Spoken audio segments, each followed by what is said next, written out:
Thanks very much for joining us here in Ahmedabad, India, for the African Development Bank's 52nd annual meeting. Today, we will be talking about Africa and Asia and the relationship between the two. Now, it's a relationship that since the beginning of the 20th century has just gotten stronger and deeper. Today, China is Africa's main trading partner. Japan made ports and railways back in the 90s and has since deepened its investment and involvement in the continent. Southeast Asian actors have also been emerging. India, of course, also Indonesia, Malaysia, Thailand. So the two blocs have a lot to offer each other and to learn from each other. Trade ties are strong and have just gone from strength to strength over the last 10 years or so, but investment still mainly moves in one direction, and that's from Asia to Africa. So the challenge is to consolidate the positive aspects of the relationship so far, to do so in a way that furthers sustainable development goals, and to hopefully rebalance the relationship a little bit more. So to discuss this, I am lucky enough to be joined by our panelists. We have got some very familiar faces, of course. Mr. Akimi Adesina, the president of the African Development Bank.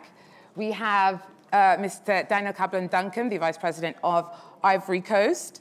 We also have His Excellency, Mr. Patrice Talon, the president of Benin. And we have Ms. Helen Hai. She is the CEO of the Made in Africa initiative. So first of all, I'm going to ask you, Mr. Adesina, since the first Africa-Asia summit back in 1955, we've seen a lot of changes in terms of the relationship. How would you characterize the relationship between Africa and Asia as it stands today? Well, first and foremost, we're having this discussion right here in India. And India is a very, very important trading partner with Africa. That has only gotten better. If you look at the total amount of bilateral trade between India and Africa, it was just about $11.7 billion in 2005, 2006. Well, fast-track that fast forward to 2015, 2016, that has grown to $56.9 billion. Now, we project that that is going to rise to about $100 billion by 2018, just about a year from now. So India is a very, very important strategic partner of India. You had of Africa, and you had the Prime Minister this morning when he spoke about the fact that there's so many people from Gujarat, that are all in Africa and so on. So there are cultural ties, there are a lot of trade ties that are, between India and Africa. But if you look more generally to Asian countries, so you see China investing heavily in Africa, you see Japan investing heavily in Africa, you see South Korea investing in Africa, you see Singapore, so many other countries, Malaysia, Indonesia, they're all investing very heavily in Africa. So Africa is a very important partner to Asia in terms of trade and investment. But I guess the issue for me really is how to calibrate that. What kind of a trade partnership should we be having? When you look at the total amount of bilateral trade between Asia and Africa, you try to break that down. In 2016, it was $244 billion for Asia to Africa. But if you look at Africa to Asia, it was $194 billion. So you got about roughly $80+ billion or trade deficit. And so the key is Africa exports raw materials to Asia. To China, for example, 83% of all the exports to China from Africa are raw materials. Minerals, oil, metals, agricultural produce. So I think what we've got to change is the nature of that trade so that Africa processes and adds value to a lot of what it actually exports to Asia. And I think that so much is also happening in terms of what Africa can benefit from Asia in terms of public policies that have actually allowed their countries to move. You take the case of China, for example. When they liberalized the market economy and they were with these special economic zones. Now, the special economic zones of China has been a tremendous success. And I think Africa is benefiting from that. Africa is learning from that. Some of that we can talk about during the debate. But I do think that the thing for me for Africa is The Asians got a lot of great guts and will to develop and to do it fast. The second is that they invested quite heavily in infrastructure, in very, very good institutions. And because of their sheer number, I think they got to do things that move at scale. And that's what we need to do in Africa. Do things faster, but also do them at scale. There are lots of great lessons from Asia, from the special economic zones and industrial zones that we can learn. But if there's anything that I would say is the most critical will, it's that issue of can do it. We can do it. Look at Japan. We can do it. They have the Kaizen there. You look at Semen Indong and all of that in South Korea. They got that thing of we can do it. And I think in Africa, it's time to do that. Let's make Africa's development, let's make it happen faster than before. So a very inspirational position there. But even in the idea of we can do it, perhaps considering what Africa is trying to do should be incorporated into that. I mean, how can the traditional forms of cooperation between Africa and Asia be adapted to make sure that they're more sustainable? Helen, you were mentioning to me this is something you feel very passionate about before. Okay, I think actually all the development community, whether it's from EU or Europe or Asia, they all had a very good intention to develop Africa in the past 50 years. But the reality is Africa is not developed as what we hoped. Because as we all know, in the 1950s and 60s, among the development community, there's a common belief Asia is a hopeless continent. Africa has a much better chance for economic transformation. But what actually has been the history? The history in the past 60 years is from 1960 to 208. There are about 200 developing economies in the world. There has only been 2 economies moved from lower income to higher income. That is Taiwan and South Korea. China is likely to be the third one. And out of those 200 developing economies, there's only 13 of them moved from middle income to higher income. Out of those 13 economies, 8 of them are in Europe. The original GDP gap are small. The other 5 are the Asia Four Tigers plus Japan. So the history told us actually Asia countries made better economic transformation in the past 60 years in our history compared with Africa. So what is the difference? I would say the secret for Asia's economic transformation, number 1, job creation has been the key for Asia's poverty reduction. And secondly, all those countries I mentioned, they all have been grasping the golden opportunity during industrialization relocation. They were able to create millions of jobs for the people in the bottom of the pyramid. And that's actually the jump start of those countries' economic transformation. And I totally agree with the President Adesina just said. So what actually can be learned for Africa going forward? What is the mutual beneficial, sustainable development model between Asia and Africa? That is the question. And today, I actually want to highlight there is this golden opportunity for Africa under this Asia-Africa partnership. What is that opportunity? Taking China, where it came from, the GDP per capita in China in 1978 is only $154, which is less than 1/3 of the sub-Saharan African countries. But in the past 30 years, the economic transformation in China has been such a miracle.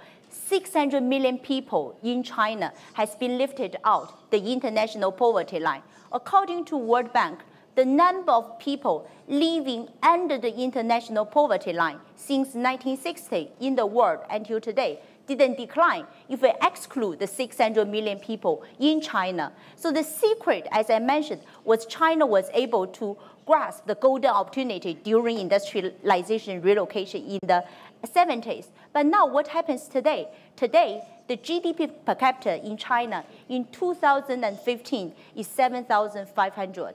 And according to China's own forecast, by 2020, China is going to double that. What does that mean? That means by 2020, China is going to become a high-income country. That means 85 million jobs actually are in the process relocating out of China. This actually happened for us in Asia in the history, because in the 80s and 60s, that is how Japan and Asia Four Tigers were able to grasp that opportunity. But this round of relocation is far more complicated with the last 2 rounds. Because when Japan was relocating, they only relocate 8.7 million jobs. And when Korea was relocating, they only relocate 2.3 million jobs. This round, 85 million jobs. Where would those jobs to go? And this is the golden opportunity because Asia countries, Southeast Asia, don't have enough population to absorb that. And this actually, if Africa can capture this round of the relocation, being a great player for manufacturing the global value chain, I think they can enjoy the same economic transformation in the next 30 years in our human history. So if Africa poises itself to take over the overflow of manufacturing from Asia, as costs there rise, it could possibly reshape the relationship, is what you're saying. Now, Mr. Talon, you have been in the job for a little over a year now. Prior to that, you made your name as a businessman, so you probably have a great, very personal take on the pros and cons of this. Do you think that Africa is ready to step in as a manufacturing base for any overflow from Asian manufacturing, bearing in mind the impediments to doing business that exist at the moment? Oui, madame. L'Afrique est prête. Yes, ma'am. Africa stands ready. The situation is somewhat complex because when Asia took advantage of relocations and as production grew exhausted in North America and in Europe, things differed from then to now. I should actually confess that Asia, its manpower was cheaper, was more accessible, conditions were in favor of relocation, and therefore the industry that had relocated back then had created, as you rightly put it, a number of jobs whereby the poorer segment of society was able to quickly generate wealth, become consumers, and boost, therefore, the economy of those Asian countries. Nowadays, Africa will welcome relocated industry, and the manpower is available as the clients will actually be more demanding. But the thing is, are Africans qualified and skilled enough in order to be able to face the demand that we do have today, even though our youth are increasingly better trained? But new industry is very demanding. Furthermore, the industry and the nature of industry that may be relocated nowadays generates less jobs than it did 40 or 20 years ago. Modernization, industrial modernization has evolved so much that job generation is no longer subject to the tenets that used to be enforced back then. So that is why I would say that the impact of trade and relocation will not at all be the same as what we had observed in Africa. But I would say that Africa is capable of making leaps further to welcome such investments if the private sector, which is today the engine of investment and of wealth generation, consents to view the existence of opportunities in Africa, considering that we do have everything to build. Consumption does exist. Africans are capable of evolving and growing at just as fast, and furthermore, political risks and hazards are not as real and tangible as we think. There is stability in Africa, but overall, the greatest number of African countries do enjoy a certain degree and measure of stability nowadays, and we are capable, for what I know, because I do observe the evolution of economics in my continent, and I would say that Africa stands ready. Let me add one thing. It may be an impediment today, but that could be lifted within the next 2 coming years, considering the African institutions such as the AFDB and its efforts to promote energy efficiency. We can see actually that energy is becoming a critical factor. You need to have quality energy, affordable energy, and today, in Africa, energy is more expensive than it is in Asia and Europe or in Africa. or in America. Therefore, we need to have high-quality energy because new industries are intensive in terms of energy.